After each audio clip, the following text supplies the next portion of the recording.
Hi, I'm Evan Pantazi. I was just contacted recently about a supposed historian and telling me different things about this person, that person, history, and whatnot. And you know what? Everybody's got their opinion. Everybody's got a slight different twist on history. So history for me doesn't really play into it. What plays into it is some old documents and what they say and what can be gleaned from them. Now take for example the Bubishi. I've talked a lot about the Bubishi and I've credited the Bubishi with giving me a lot of keys, but the Bubishi didn't spell it out for me. I had to figure it out for myself, and that's why I tell people you got to train, because once you start training, these truths come out. And if you're training especially in Kyusho and not blinding your eye toward Kyusho, you're going to learn so much from these old texts. And again, like the old Hansoken notes. Now, a lot of people claim that they're Fusekisei's notes and this person and that person's notes, and I don't really care. What I care about is what was in them and how it led me to where I am and how I could figure out how to make this work. Now that's a thing. These historians, they talk a great game. However, they don't make it work. All right, so my job was just to make things work. I don't care about the historical facts of it, because everybody's got that jumbled anyway. One team says, or one organization says it happened this way. One organization said it happened that way.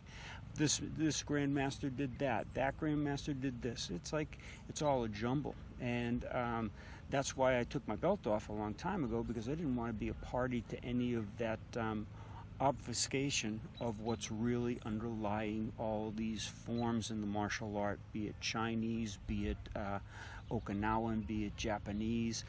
It doesn't matter, okay? What matters, I mean, this transcends styles. This isn't just limited to martial arts postures. You can take this into the MMA, as I've documented many times. Boxing, we've seen it, even had an article in Playboy a long time ago, and I wish I had retained it, but I can't find it, but it's in Playboy's archives, of the Antonio Vargas and Oscar de la Hoya fight. And Oscar de la Hoya said, yeah, I know a couple body knockout points, I know a couple headshots, and he tried for him in the fight against Vargas, dropped him a couple times. Vargas used a couple back on La Hoya. So it's in boxing, and if you're too blind to see it, that's your issue. But what I'm trying to get to is, don't worry so much about history. Don't worry about whose notes got what.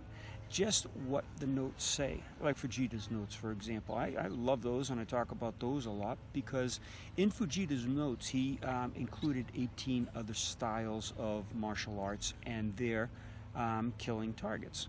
And the manual is titled The Art of Killing. Atemi, The Art of Killing. And it's just an amazing document, because it's not one person's view. He was actually smart enough to compile, and he never showed it, and there's no films of him doing it. So these people that make the claims are one thing, but can you do it? Now, I don't know about Fujita too much. I mean, he's in history. I know of him. I don't know about him. I didn't make it my life study to study about him. What I'm more interested in is the real Kyusho, and how to make it effective, how to make it safe for training, but at the same time effective for the street, and at the same time trying to learn how to really decipher what they were talking about with this target will cause fatality, whether it be instant or whether it be from neurological shock or hypovolemic shock or delayed. Okay, so that's the mission here. So don't worry if I say something about history. That's only because I read it somewhere, and I'm just quoting it for some people's knowledge. To me, it really just doesn't matter. All right, and I know a lot of people get offended by that, but so be it. People get offended by Kyusho. People get offended by something that's not within their style. If you're a Shorin-ryu master, for example, and someone from a slightly different family of Shorin-ryu comes along and says something, they go at it because, no, that's not true, that's not true. It's like, that's what we should be after. What is true, not what stylistic differences there are, not what historical documentation you might have, because everybody writes the documents as they see fit. You know, a Matsubayashi Shorin-ryu guy is going to write a certain history. And then you take another Shorin-ryu style family and they'll write another history altogether. So again, don't get clouded in history, don't get clouded in details.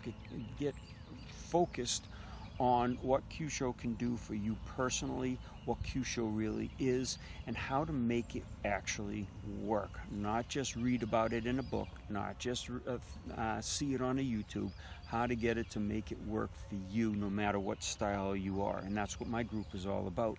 We have people of all styles coming together just to see how they can make the Kyusho effective, training together, cross-training with each other to find out, okay, can I land this type of an attack on the person that moves this way, or they're more acclimated to actions in this other pattern.